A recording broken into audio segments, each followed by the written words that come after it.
Yeah, good morning. So we'll move on from we start with the new topic, the next topic about work done and energy. So we will solve the problems. As we solve the problems, we'll make reference to the concepts that have been used or that will be used in the slides. Okay, so basically we're saying that when you have a force move an object through a distance, work will be done, and that is how you quantify work done. When a force, for instance, if I have this pen, this is an object, okay, or a body, then I apply some force. The force moves through moves this object through some distance. Okay, in that case we say some work has been done, okay, by my hand on this pen. Okay, so work is done by a body and work is done on another body. Okay, work is done by the body that exerts the force, and work is done on the body on which the force has been exerted. Okay, so that's how we define it. Okay, so we also, you should remember from the classes we've had so far that normally in physics we want to actually be able to quantify something. We don't just want to give a vague definition. I don't want to say, this person did more work than that person, or this force did more work than this force. No, we want to be able to quantify. We want to be able to give a number to it that, okay, this force did so amount of work compared to that force which did so amount of work. Okay, so there should be a way to quantify it, and to do that successfully we will have to use the definition of work, the formal definition of work, which is that work is given by force. Okay, if we want to quantify work done, I would say the work done by a force, okay, a constant force in this case. Now, so if the force is of constant magnitude, that is its magnitude or its size or its modulus does not change with time, okay, the work done by it is simply force multiplied by distance moved in the direction of that force. Okay, so we'll come across a lot of other instances and all of that. I think when as we solve these problems, you will understand how to you will understand this concept better. All right, so look at it now. Let's consider exercise 1. Let's consider an athlete or athlete who is about to take a high jump. How much must the vertical component of its speed be worth to overcome a height of 0.8 meter? So somebody wants to take a high jump. You can see the diagram in the exercise. You should have a way to look at it while you're dealing with this. So so you have this person who wants to take a high jump. Okay, this is the level, and let's say the athlete is here. He wants to take a high jump. He wants to jump from here. This is the ground level, and he wants to jump such that he's able to overcome this height. Okay, that means he wants to jump and overcome this and come down at the other end. All right, so what is going to happen here? How do we determine how much velocity or how much speed the person has to leave the ground with? So they said he wants to jump to a height of 0.8 meters. All right, so look at it now. So this is the way to deal with this. There's a principle of work and energy. Okay, it actually comes from the conservation of energy. So actually now, for this person to actually jump successfully, for this person to jump this height successfully, the person will have to exert some force, okay, on himself, or be able to lift himself. The person is able to lift himself such that he will overcome his own weight. Okay, because when the person is up here, or when the person is just suspended, for instance, when somebody jumps up into the air or jumps up in air, like the person is suspended in air, is no longer in contact with the ground, then there's a force that acts downward, which is the weight of the body. Okay, the weight of a body is always acting downward, so that force is acting downward. Now, for this person to jump successfully, they must be able to actually overcome the effects of that weight, okay, and actually still jump off. All right, so the work done by the weight of a person, okay, when you're actually jumping up is negative. This is the reason it is negative. Force work is done by a force when it moves the object in a particular distance in its direction. That is, the distance covered by that object must be in the direction of the force that is applied. What do I mean by that? If I want to say that, okay, if I say for look at the instance we started with. If I do a work on this pen, I want to move it forward. The force I have applied is in this direction, and where the pen goes is also in the direction of the force I have applied. That is when I will say that my force has done a particular work. So if they are not in the same direction, then what has happened is it has done a negative work. That is, in that case, work has been done against the force that I applied. That is, it is not the force that actually did the work. It is another thing that has been actually exerted to work against that force. So in the case of the weight of this body, when the person is going up, when this person is going up, like it's going up this way, okay, the person's weight will be acting downward, whereas the force is the distance the person is going, or the displacement of the person is acting upwards. Let me check the notation they have used here, so that S, they have used S here. Alright, so the distance covered by the body, or the displacement of the body, will be going upward. So in this case, weight is a force. Okay, weight is actually different from mass. Weight is the force of attraction between a body and the center of the earth. It is different from mass. Mass is simply the quantity of matter contained in a body. Okay, so weight is a force, that is, it is a vector, whereas mass is a scalar. Okay, because it's just quantifying it. So mass is usually measured in kilogram. Weight is measured in Newton, just like every other force is measured in Newton. Okay, so in this case now, the force, which is the weight of this body, is acting downward, whereas the displacement of the body is upward. So if I want to calculate the work done by this force, since this force is not so let's say directly responsible for this, weight is not directly responsible for this person moving up, okay, but it's actually acting against the person moving up. What the weight does is actually a negative work. The weight actually does a negative work on this body. Okay, so the work done in this case by this weight, that is the work due to the weight of the body, is going to be minus W multiplied by the height. That is the height the person goes when moving upward. That's the distance or the displacement of the body. Okay, that's when this person is moving up. That is upward motion. Now when the person is coming downward, that is when the person reaches a maximum height, the person will stop, or the body will stop, then drop down. So when the object or the person is dropping down or drops down, of course the weight still is the weight is always directed downward. Nothing can make any weight be directed upward or in any other direction. Weight is always directed downward.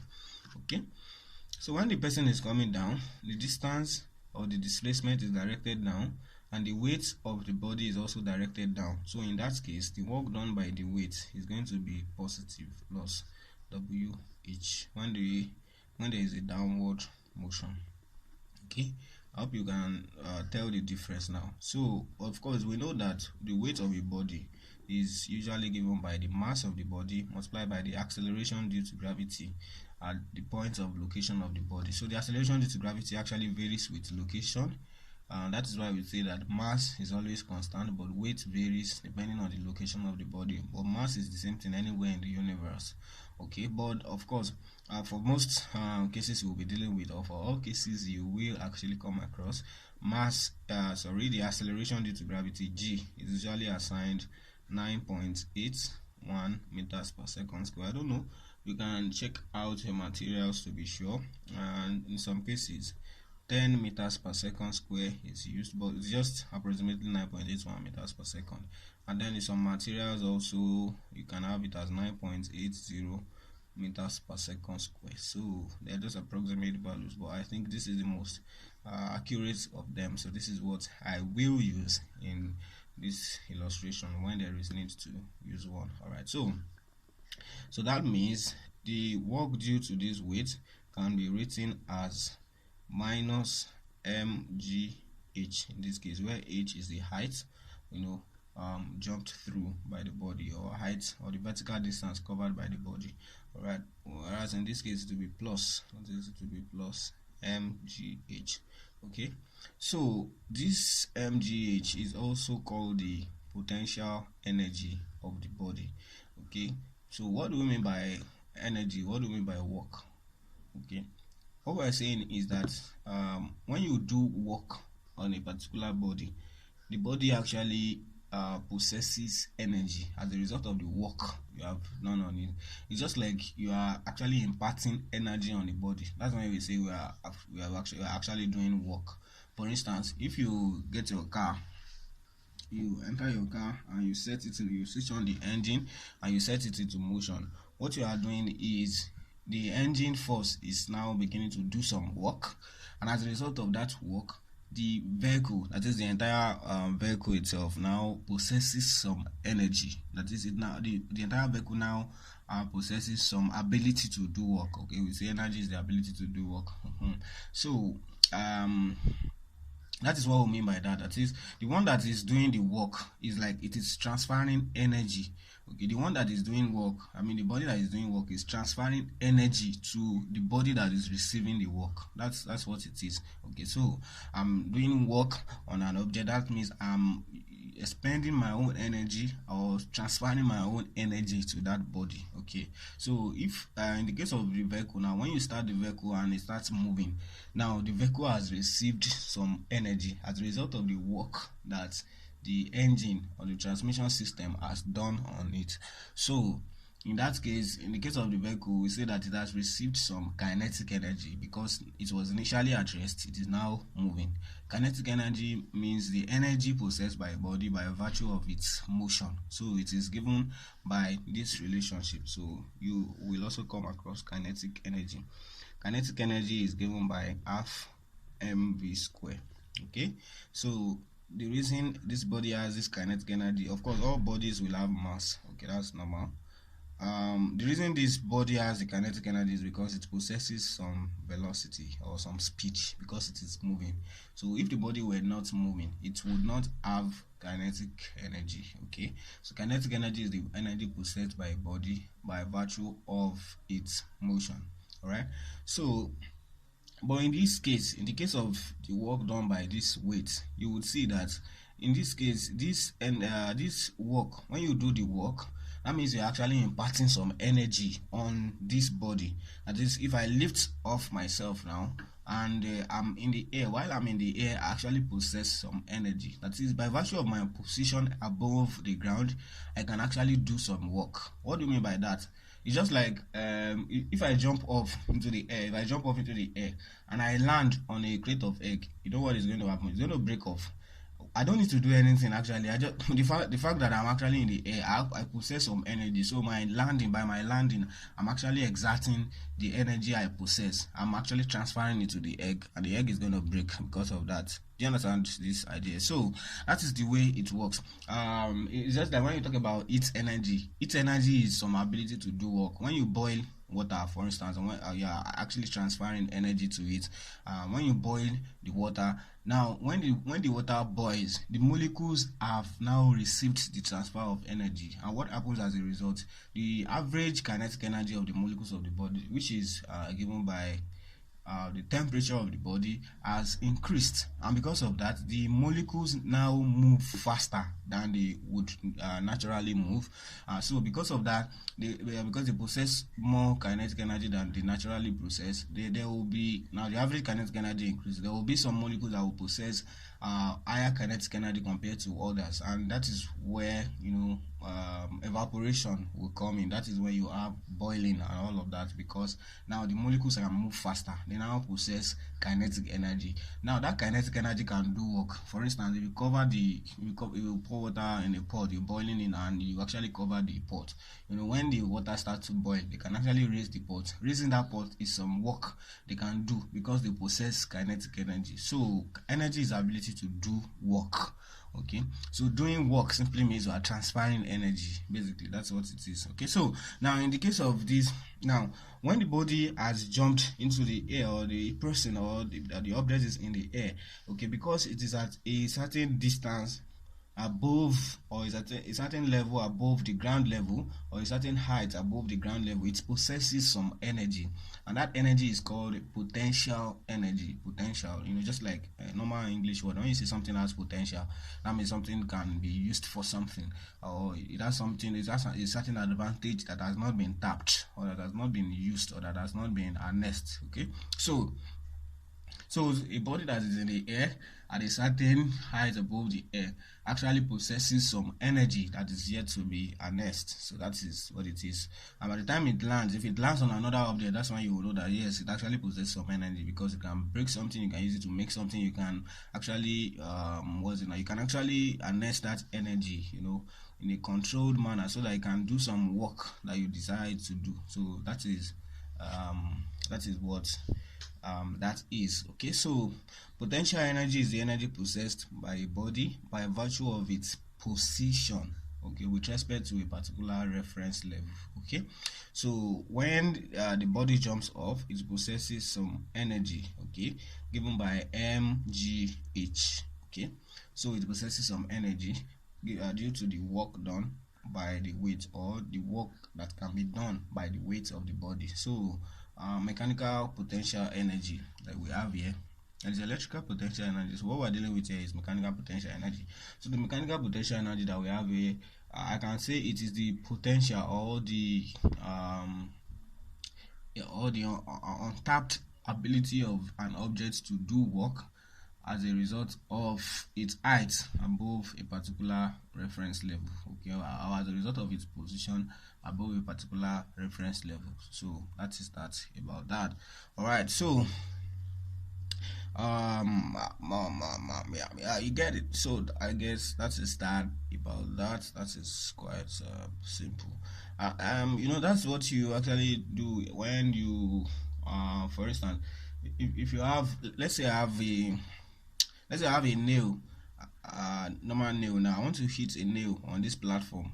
You know that normally I cannot use my hand to force it in, but I can do something. Actually, if it's a very big nail, I can actually do something. I can get a very large hammer, and I lift up the hammer. When I lift up the hammer, the higher I can lift the hammer into the atmosphere, the more force it can actually produce by the time it hits this thing. Because by the time it drops on it, boom, it will actually hit it in. That's to let you know that what actually is responsible for that is that the higher I raise the hammer, the higher potential energy it has. So the more work it can actually do, that is the more force it can actually exert by the time it drops down here, or by the time it gets to this point. Okay, so that is the idea about that. All right, so one thing you will notice here is the idea of conversion of work, conversion between work and energy. So when you do work on the body to change its state of motion, what you have done essentially is that you have converted some form of energy to kinetic energy, because you have changed the body's state of motion. So if that is the only thing that happens to the body, then the energy or is said to have been converted to kinetic energy. In that case, if it happens that I do some work on the body, and at the end of the day, what happens to the body is now at a higher level with respect to the ground compared to how it was before, then what I have done on it is that I have given it potential energy. That means I have converted some form of energy now to potential energy. So that is the way this works. So for an athlete that wants to jump, according to this problem, an athlete that wants to jump a certain height of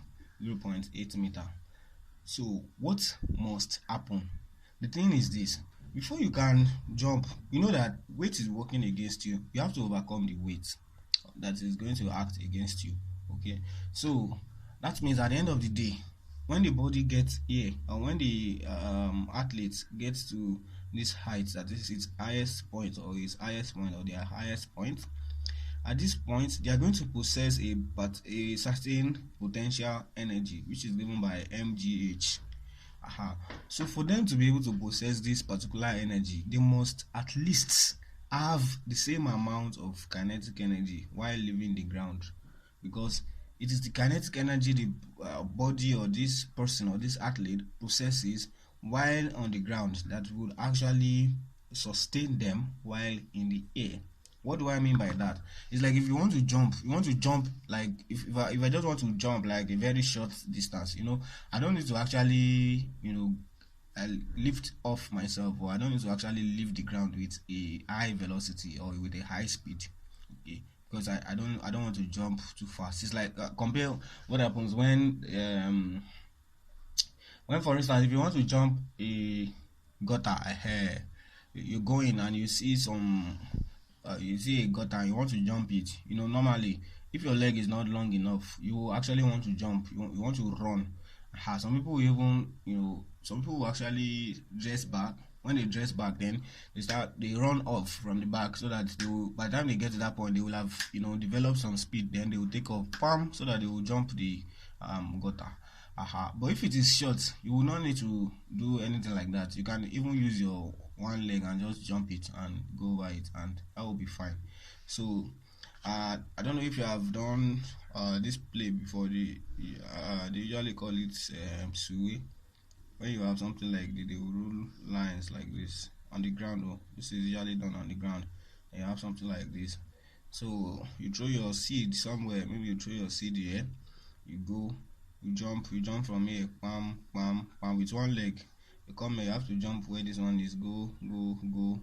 I think at a particular point you can drop your two legs to relax, and then you come back, pick your seed, go, go, go.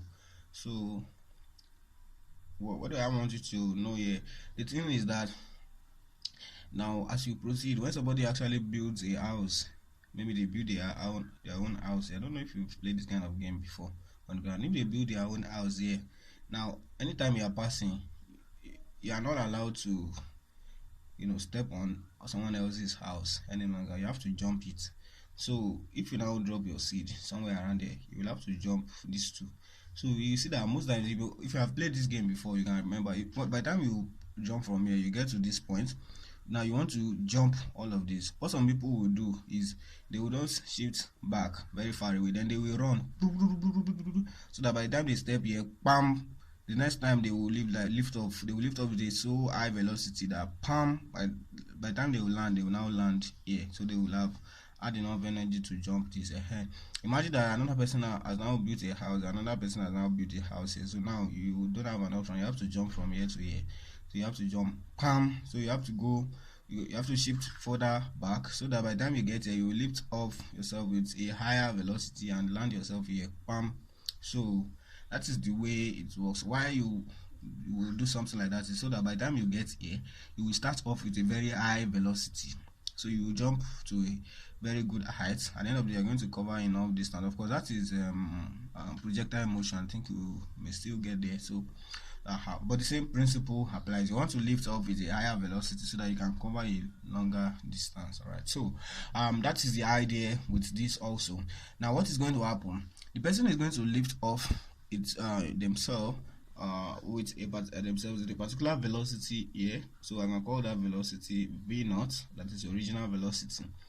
So because the person possesses some velocity here, that means the person possesses some kinetic energy.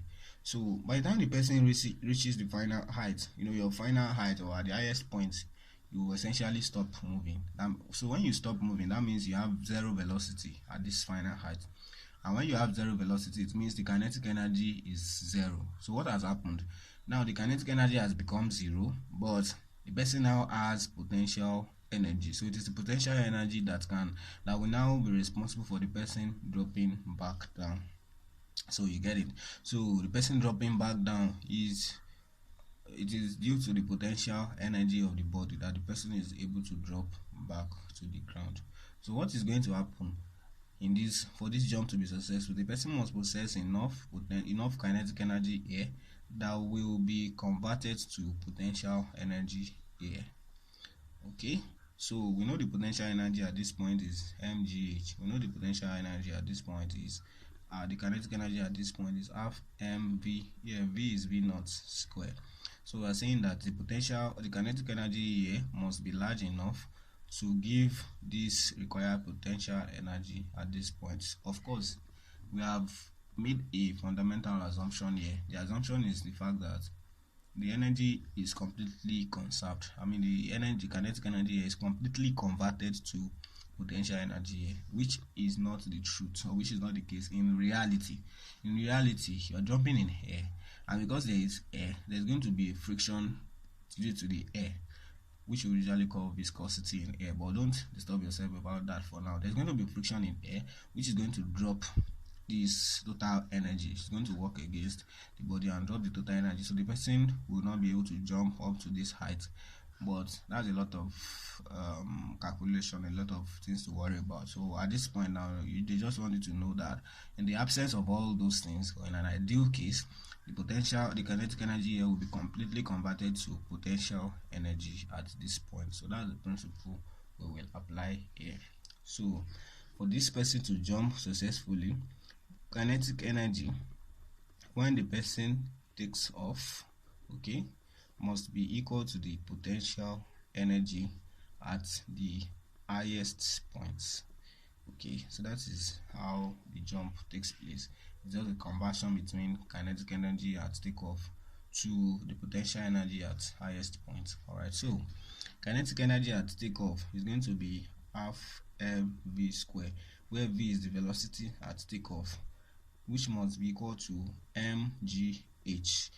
Potential energy is given by mgh, where h is the height above the ground level. So mass, m is mass, so mass can cancel mass when you divide through by mass. So for me, I'm going to have v square. When I cross multiply, when I multiply through by 2, I'm going to have v square is equal to 2gh, and from here I'm going to have v is equal to root 2gh. So from here I can calculate what v, that's the initial velocity, should be 2 multiplied by g. We are taking our g to be 9.81, then multiply by h. We have been given the height to which the athlete wants to go at 0.8 meter. So we will punch our calculator to obtain this. Square root of 2 times 9.81 times 0.8. So that's 3.96. Or if you like, you can call it 4.0. So your v can be 3.96 depending on the options you have, meters per second, which is approximately equal to 4.0 or 4 meters per second. All right, so life is as easy as that. So now they give another question to this. So this is part A of the question. Then there's another part to this question. It says how long the suspension time will last. That is, for how long will the person be in air. So we're going to solve this using our motion analysis. When the person is going into the air, they are going to have a certain acceleration, which is acceleration due to gravity. So because the acceleration due to gravity is constant, of course assumed constant in this case, they are going to be undergoing uniformly accelerated motion. So for uniformly accelerated motion, we can find out the time, okay, it will take for the person to reach maximum height. So the time it will take for the person to reach maximum height is the same time it will take for the person to drop down to the ground level. So the total suspension time will be 2 times the time it takes the person to reach the maximum height. I hope you get that. Can you play?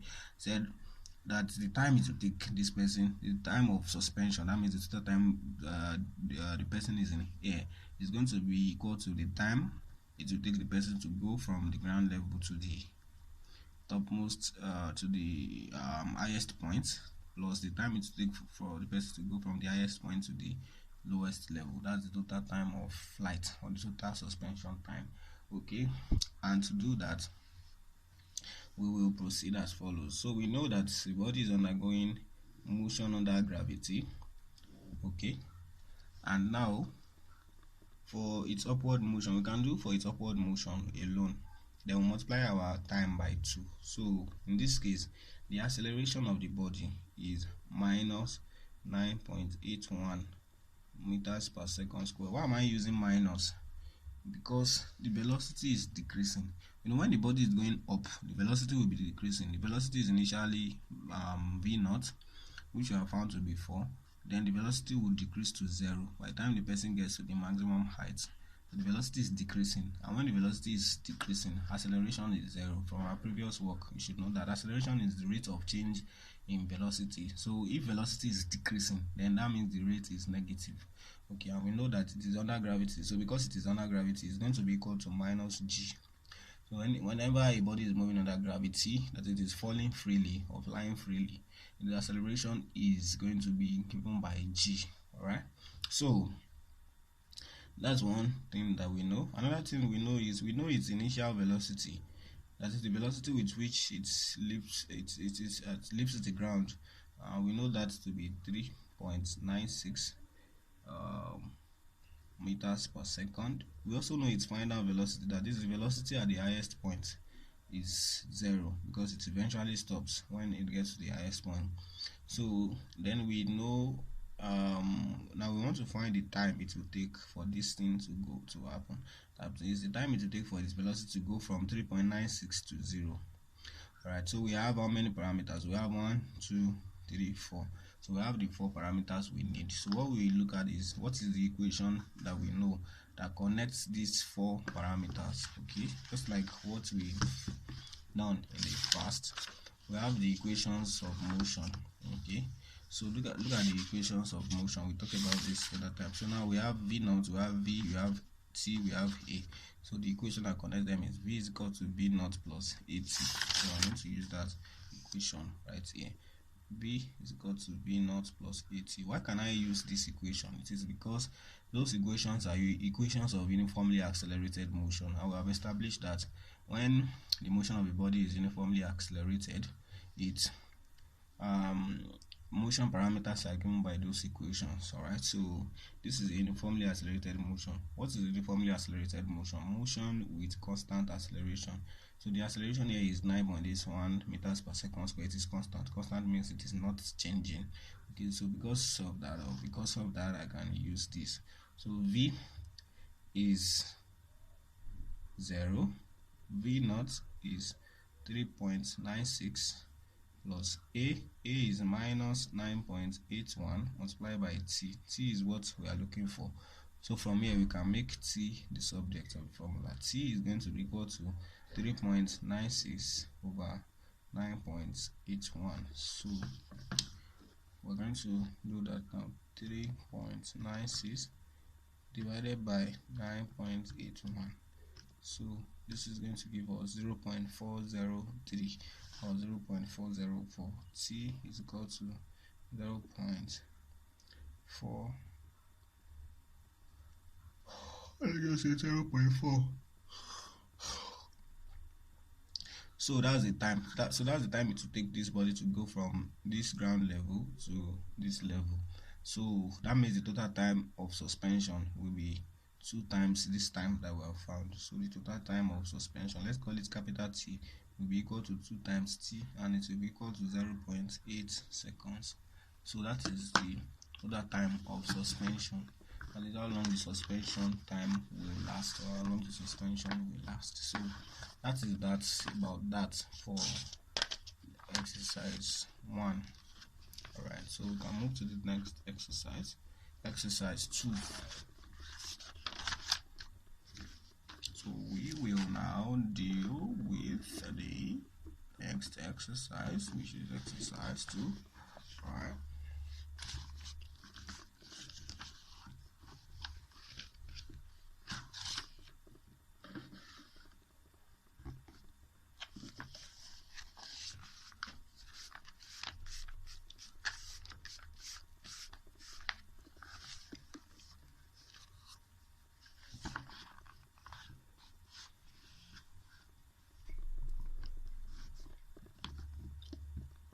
An athlete during a long jump raises his center of gravity by 1 meter at the highest point of the trajectory. Calculate the speed required at the moment of takeoff. If at the highest point of the trajectory the speed is 7 meters per second. So they're saying that the highest point of the trajectory, the speed of this body is what is it now? Is 7 meters per second.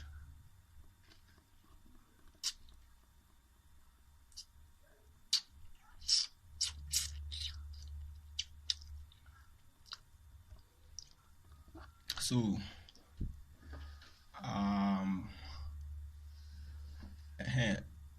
notice something between this difference between this question and the previous one. Look at the previous one. It says that how much must the vertical component of its speed be worth? Okay, so in that one we are dealing with the vertical component. We are dealing with the vertical component, and it was a case of a high jump. That means the priority in that case was the height. I mean how far above the ground level in the vertical direction the person can go, or the person should go. So, but in this case, in this exercise too, the case is a long jump. That means it's a horizontal jump, just like the illustration I gave here. You're actually doing a long jump. You want to jump from this point to this point. You're doing a long jump. You're trying to jump in some horizontal direction. Of course, there's going to be some vertical component of it also. So, but in this case, the question says calculate the speed required at the moment of takeoff if at the highest point of the trajectory the speed is 7 meters per second. Now, one thing is very clear, one thing is not debatable. What is not debatable is that irrespective of the kind of jump the person is going through or the person is on carrying out, okay, when you get to the highest point, one thing is very certain: the vertical component of velocity will be 0. That's what it is at the highest height. That means you're going this way, then at the highest point, that means at the highest point you have stopped and you are now turning back vertical, in the vertical direction. You have actually stopped going in the vertical direction. You have stopped and you are now coming back. So, but in the horizontal direction, if I'm undergoing a jump, a long jump like this case, so consider this now. If I'm undergoing a long jump, I will go this way, like this. This is the way I will go. So at this highest point, definitely in the vertical direction, I'm no longer moving like upward like that in the vertical direction.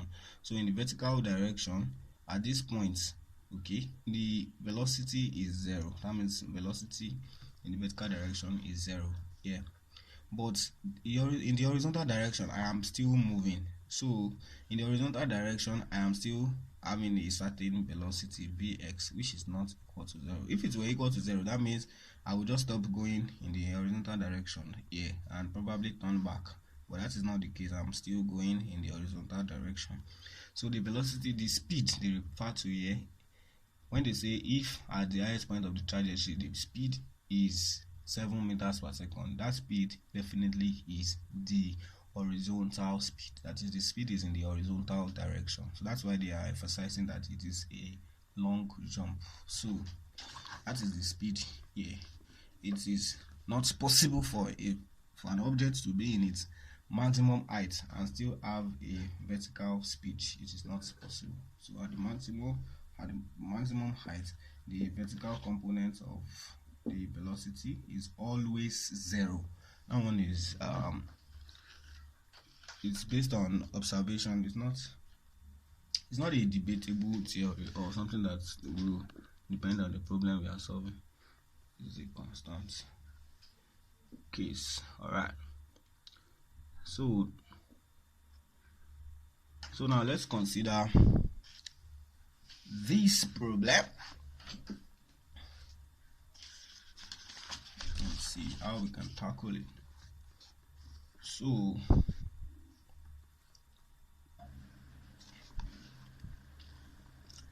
we want to calculate the speed at the moment recorded at the moment of takeoff. So for the person to go, the person will have to take off from here,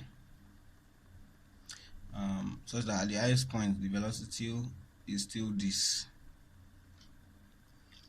So, and the person will have also be raised by 1 meter. So that means the vertical distance here is 1 meter. So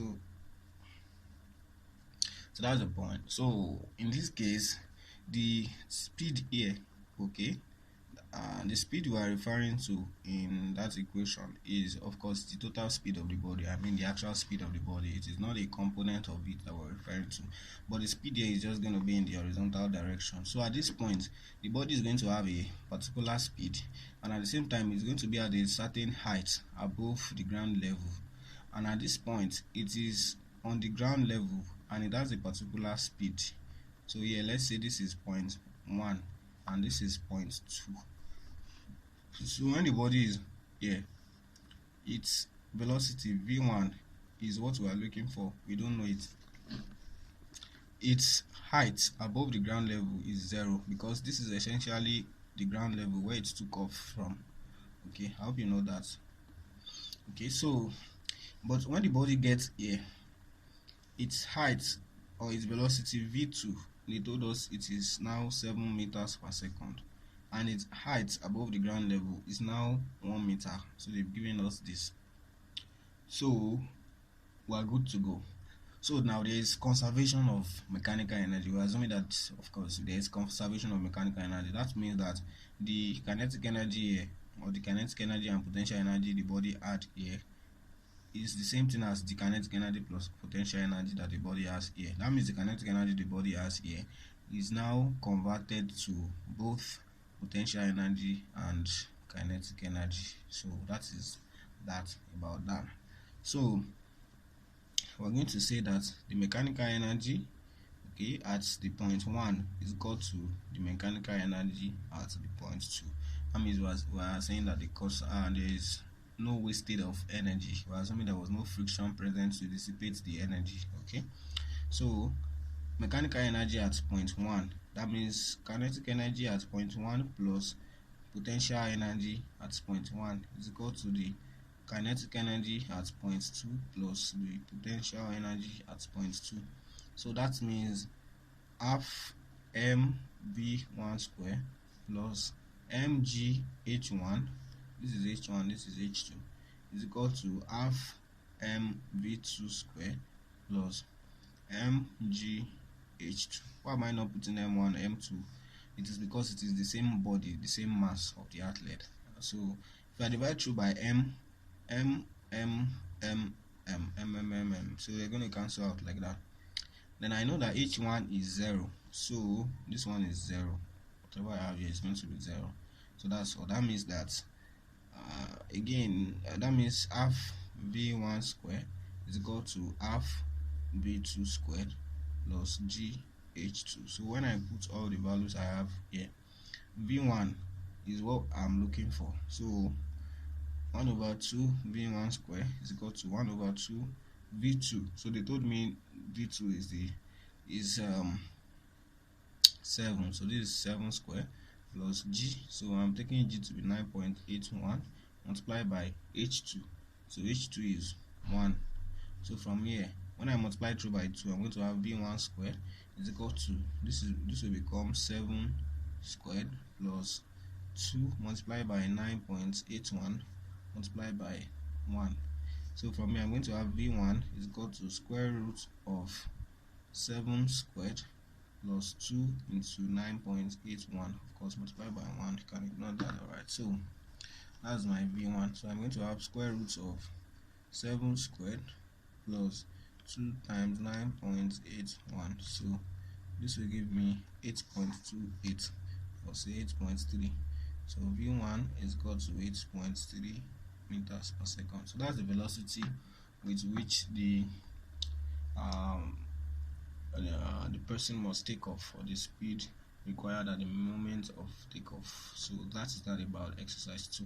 Exercise 3, you did not interpret this. I don't understand this. Is it exercise 3? I don't even know what is it. Okay, calculating something. You can get an interpretation of that. We can look at this in the next video. Exercise 4. Consider a body of mass m equal to 0.5 kilogram, which rolls along an inclined plane starting from the highest point of it. So we're given that diagram. The length of the inclined plane is 2 meters, and the inclination on the horizontal is 60 degrees. That's theta is 60 degrees. The inclined plane is perfectly smooth, which is not real. It can happen in reality that something is perfectly smooth, but it's okay. We're assuming it is perfectly smooth in this problem. All right. Calculate the vertical component of the speed that the body has acquired when it reaches the end of the inclined plane. Inclined plane. B. Assuming that the body falls for a height equal to the previous one in free fall. Calculate the speed acquired when the body reaches the same level as the end of the inclined plane. Alright, so let's look at this carefully and solve it together.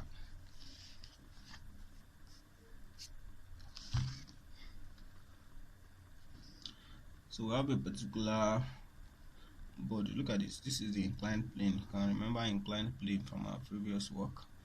So they said it is at a certain angle to the horizontal, given in the diagram theta, and they gave us in the problem statement that this one is 60 degrees. So theta is equal to 60 degrees.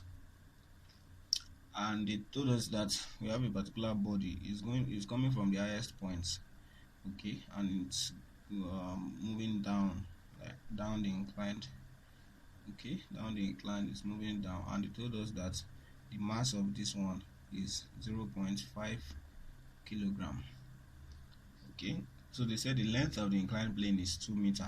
So that means the length that this thing has to roll through, that means the length from this point to this point. As you see, if I go this way, it is actually 2 meters from this point to this point. So that's the length of the inclined plane.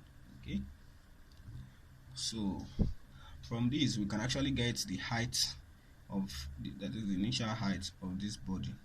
That is this distance from this point to this point. You can actually find out what it is. That will be the height of the body. So I can find out what h is. This is how to find out what h is. I hope you did mathematics and you can remember what we call SOHCAHTOA when you are dealing with a right angle triangle. Okay, SOHCAHTOA simply means sine is equal to opposite over hypotenuse, cosine is equal to adjacent over hypotenuse, tangent is equal to opposite over hypotenuse, so over adjacent rather. So that is the way to deal with this. So we have this angle theta. So we want to find this height h. Why do we have to find the height h? Because we are going to need to calculate the potential energy of this body at this point. And you know potential energy is mgh. So for me to get the potential energy of this body at this point, I will need to find first the height h. Okay, so to do that, I'm going to say that now I know this side of the right angle triangle. You know, this is a right angle triangle. You're going to have a right angle here because this is perpendicular to this horizontal line, this vertical line. Okay, so for this right angle triangle, the longest side is what we call the hypotenuse. So this is the longest side, it is the hypotenuse, that is h, that is 2 meters. That means our hypotenuse is equal to 2 meters. So I want to find h, and h is the opposite, that is the side opposite the angle we are dealing with. So this is the side opposite this angle. The side opposite an angle is the side that does not form the angle, that it is not part of those two lines that form the angle. So this is not part of the two lines that form the angle. These are the two lines that form this angle. So the side opposite this angle is h, and h is actually opposite, so our opposite in this case is h. So you can see what connects opposite and hypotenuse is actually sine. So that means I can write that sine theta is equal to opposite over hypotenuse h over hypotenuse, which is 2. So from here I know that h will be equal to 2 sine theta. Okay, so I know what my theta is. So h will be equal to 2 sine theta, which is 60 degrees. Okay, so that is the height of this body. You can get this one in number if you like, but for now let's just leave it that way. Alright, so So the body of mass 0.5 kilogram rolls along an incline starting from the highest point of it. So it rolls along the incline. Okay, so it started from the highest point. That means it was initially addressed here, but then it starts rolling down. Okay, so when it was here, it would possess some potential energy. Why? Because it is above the ground level. Okay, so because it is above the ground level, it will have some potential energy given by mgh. It will have no kinetic energy. Why? Because it just started moving from here. You get it now? So it rolls down starting from the highest point. So it's just like it started rolling from that highest point. You get it? So that means if I call this point 1, for instance, and I call the ground level point 2, that means I can write that h1, that is height above the ground level at point 1, is simply what I have found here, which is 2 sine 60 degrees. So, and v1, that's the velocity at this point, is 0 because it just started rolling down right there. Okay, then when I get to this point 2, height at the point 2 is 0 because the body will be at the ground level here, and the velocity at point 2, I don't know what it is. Alright, so I want to find out what that velocity is. You know, the body is moving this way, and we know that velocity is always in the direction of motion. So when it gets here, it's going to have a velocity which is still directed this way. That is, the velocity will be at this in this direction. Alright, so what do I do now? I'm going to use my law of conservation of mechanical energy to actually solve this problem. And how do you do that? Initial total mechanical energy is equal to the final total mechanical energy. That means half mv1 squared, that's initial potential energy, plus mgh1, initial initial kinetic energy plus initial potential energy, is equal to half mv2 square, final kinetic energy, plus mgh2, final potential energy. So I can substitute into all of this. I'll firstly divide all through by m, like we did in the previous one. So when you divide all through by m, that goes off. So I can now substitute. I'll say that 1 over 2 into v1 square. So what is v1 square? v1 is 0 squared, plus g. So my g is 9.81 multiplied by h1. h1 is 2 sine 60 degrees, and I'm going to say is equal to 1 over 2 v2. v2 is what I'm looking for, plus g, which is 9.81. h2 is 0, so that one is gone. So this is gone and this is gone because I'm multiplying by 0. So from here I'm going to have, when I multiply through by 2, I'm going to have v2 is equal to 2 times this, that's 2 times 9.81 multiplied by 2 sine 60 degrees. Okay, this is v2 square. Sorry, this is v2 square. Alright, so from here I am going to have v2 square is equal to this. So v2 is going to be equal to square root of 2 into 9.81 into 2 sine 60 degrees. Okay, so you use my calculator for that.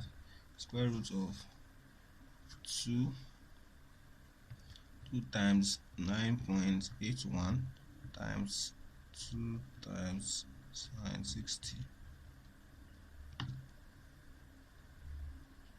So that's 5.83. I'll just say this is equal to 5.83 meters per second. Don't forget something though. The velocity we have found, I've said the velocity is always in the direction of motion of the body. The body is moving this way, so the velocity is this way. So the velocity is like this. You have the velocity directed like this. So if you check the question carefully, now if the question had asked us for its speed, the speed is just the magnitude of the velocity, which is this. But in this case, the velocity has also a direction. So the question says we should calculate the vertical component of the speed that the body has acquired. It should be the vertical component of the velocity that the body has acquired when it reaches the end of the inclined plane. So this is the end of the inclined plane. So this is the velocity that we have found. This is directed this way, but we want to find its vertical component. So I have this. Okay, so if you examine this carefully, you would notice something, that this line is at a certain angle to the vertical, and that angle will be, the angle in a triangle is 180 degrees. So this is 90, this is 60, so this will be 30 degrees, so that everything here will be 180 degrees. Okay, so that means this velocity is actually at a height, or at an angle of 30 degrees to the vertical. So if I want to get its vertical component, I will have to resolve this to this side, and that component is given by v cos 30 degrees. Okay, when you are resolving a force to a particular axis, just multiply the force by the cos of the angle it makes with that axis. So that's exactly what I've done here. Alright, so the vertical component of the velocity, so I'll call it v2y, is going to be equal to v2 cos 30 degrees. So that is going to be equal to 5.83 cos 30 degrees. So from here I'm going to have v2y, which is the vertical component of the velocity when it reaches the end of the inclined plane that we're interested in. So I can multiply this by cos 30. So this is going to give me 5.04. So this is 5.05. So let's just say 5.0 meters per second. Alright, so that's the vertical component of the velocity when it reaches the end of the inclined plane. Alright, so that's that about that. B, assuming that the body falls for a height equal to the previous one, that is in free fall. So instead of, now the body wants to fall, they say that if you assume that the body is actually gonna go in free fall, and this, instead of it falling through this inclined plane, what if it actually fell freely? If it fell freely, it's going to fall directly in the vertical direction. So calculate the speed acquired when the body reaches the same level as the end of the inclined plane. So if the body was actually falling freely under gravity, so instead of the body going down this way, if it's going down along the incline, if it actually fell directly, so that it just went down freely like this, and it still covered the same height as this, that means the height here is still 2 sine 60 degrees. So they're asking us what will be the speed at this point. So if I take this point as 0.2 and this one as 0.1 like before, so we're interested in the velocity v2, so we don't know what it is, so we're looking for it. So this is 0.1, so we are going to have the same parameters. At 0.1, velocity is 0 because the body is just starting from rest here, and at that's 0.1, height is simply 2 sine 60 degrees. Hope you get that.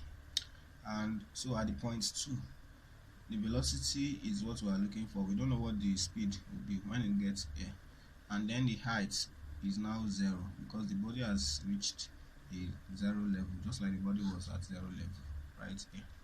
Okay, so from here we are going to solve this problem. Now we're going to have half mv square from 1 plus mgh from 1 is equal to half mv square from 2 plus mgh from 2, or at 0.2.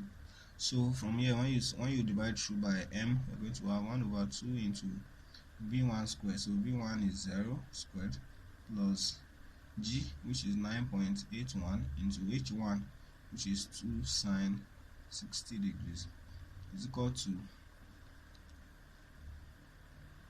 1 over 2 into v2 square plus mgh to that's gh to that's going to be 9.81 multiplied by h2, which is 0. So this one is gone, this one is gone. So at the end of the day,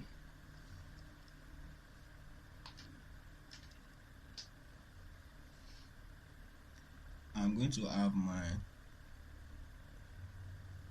v2 to be equal to square root of, when you make v2 the subject here, 2 times 9.81 multiplied by 2 sine 60 degrees.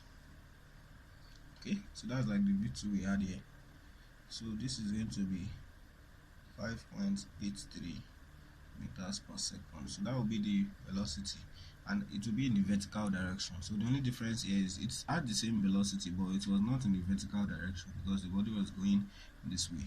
So the vertical component was different, okay, but the magnitude of the final speed is the same for both situations.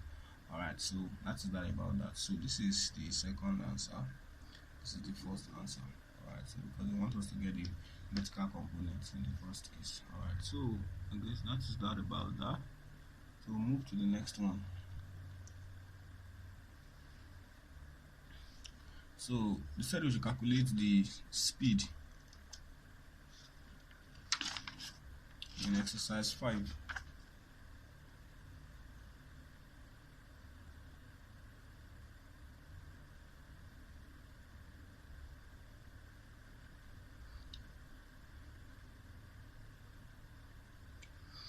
Calculate the speed in centimeter per second of the ends of a clock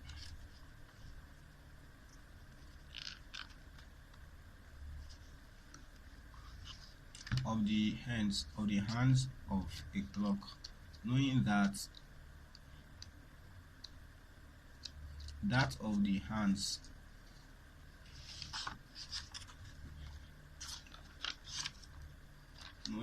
of the hours is 50 centimeter long and that of the minutes is 80 centimeter long. So let's deal with this problem. You have this clock, so you know what the minute hand is.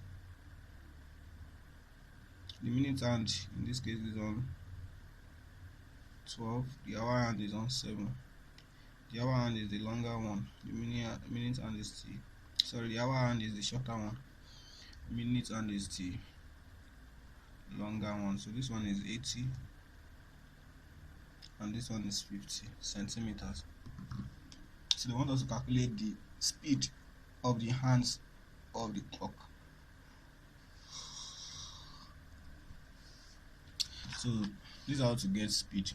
Speed is simply distance over time, distance covered over time taken. So they are going to have a uniform speed or constant speed because 1 hour is not different from another 1 hour. It will take the same time it will take to cover 1 hour as it will take the same time interval to go from, for the hour hand for instance, to go from 7 to 8 as it will take for the hour hand to go from 8 to 9. So it's just like it has a constant speed that we want to look at. So its speed is given by distance traveled over time taken. So let's carefully consider this now. What would be the distance traveled by the minute hand? Okay, let's say within 60 seconds. Within 16 seconds. How can we say that within 16 seconds? That's too short. Let's say within an hour. Within an hour, what is going to happen? What's going to be the distance this minute hand? So for the minute hand,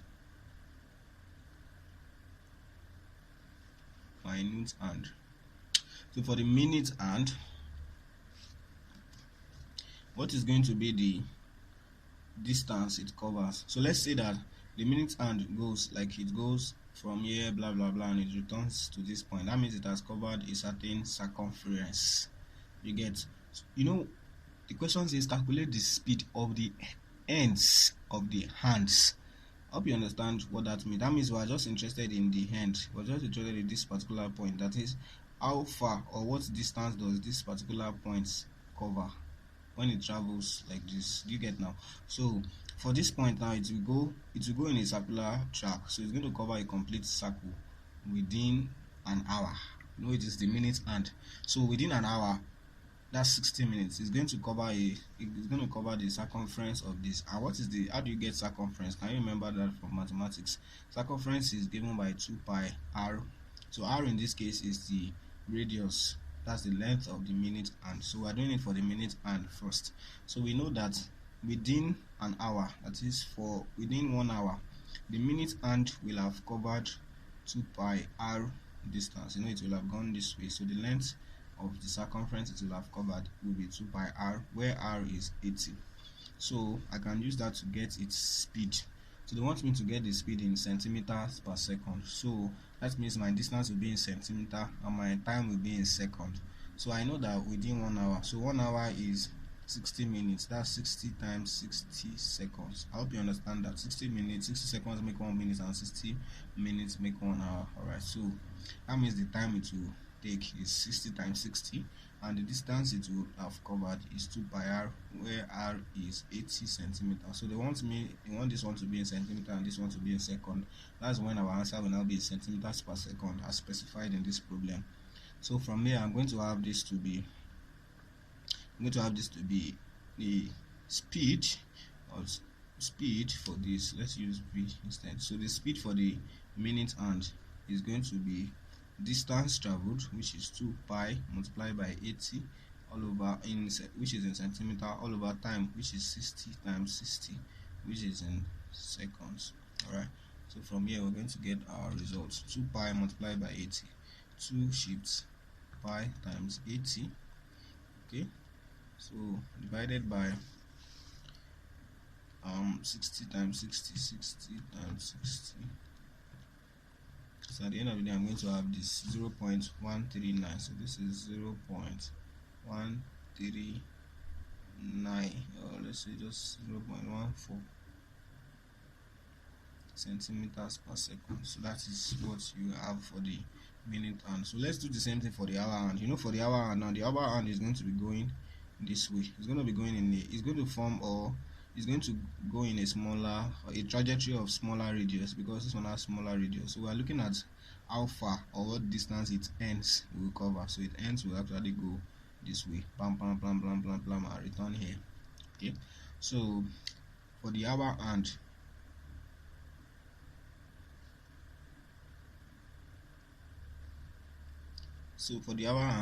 within 1 day, we have to use 1 day. Within 12 hours, it will go like this. It will leave here, it will go within 12 hours and return here. So within 12 hours, it will have covered a distance of 2 pi r, where small r is the radius of the hour hand. Okay, so 12 hours, we want our result in centimeters per second. Our radius is already in centimeters, so we don't have an issue with that, but we have to convert this one to second. Here we converted 1 hour to second. So here the time is simply 12 times 60 times 60 in seconds, whereas the distance will be 2 pi multiplied by r, which is 60 in centimeters. So at the end of the day, velocity or speed of the hour hand is going to be equal to 2 pi multiplied by 60 divided by 12 multiplied by 60 multiplied by 60, okay, which is in second. This one is in centimeter. 60 we cancel 60, and then 2 here cancel, I have 6. Let's just put everything here. So I have 2 times pi, 2 times pi times 60 divided by 12 times 60 times 60. So I'm going to have that result, which is 8.73. So I have 8.73. This is 8.73 centimeters per second.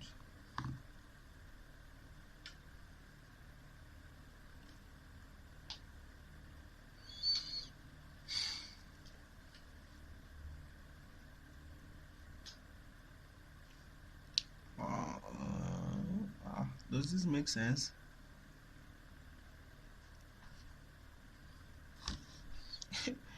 This is supposed to be faster than this.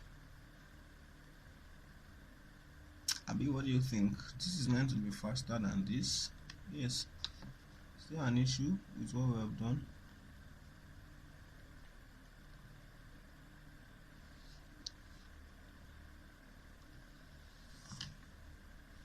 Let's do the first one again. 2 times pi times 80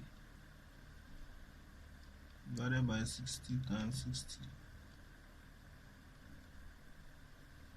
0.139. So we have now 2 times pi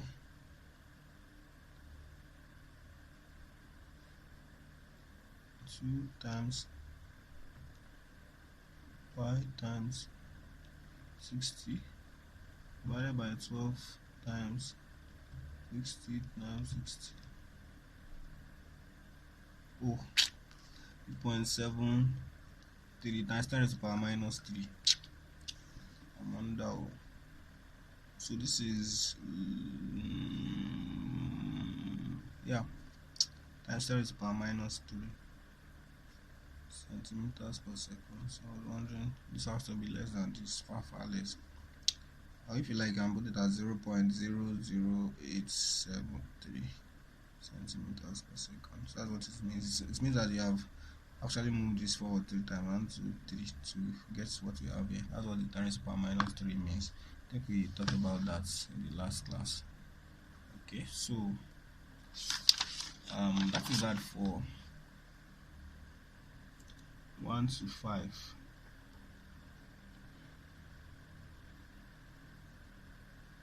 Yeah, so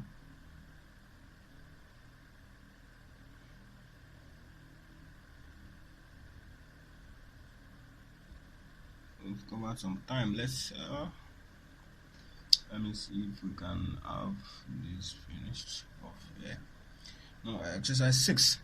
A boy of 50 kilogram mass lets himself slide along a pole for 6 minutes, reaching the final speed of 6 meters per second just before reaching the ground. Assuming that the initial velocity is 0, calculate the variation of potential energy, the final kinetic energy, its mechanical energy conserved. So let's quickly deal with that. I would have loved us to solve exercises 6 to 10 in the next class. We'll call it a separate video because we've covered some time here and it's going to take a lot of time to compress and upload if we go beyond this time. Okay, so I'll record it.